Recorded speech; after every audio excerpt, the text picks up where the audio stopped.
know the story of the Russian cosmonaut?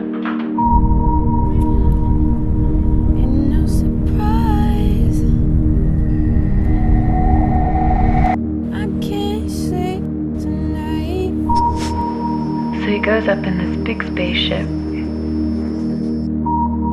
and he's got this portal window, and he sees the curvature of the earth for the first time. I don't learn, it'll all be fine this time.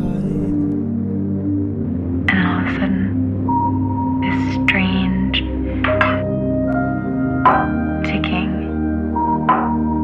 begins coming out of the dashboard. But he can't find it. He can't stop it. It keeps going.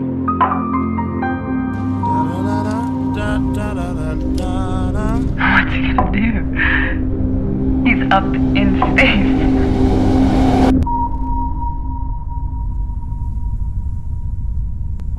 So Cosmonaut decides the only way to save his sanity is to fall in love with this sound.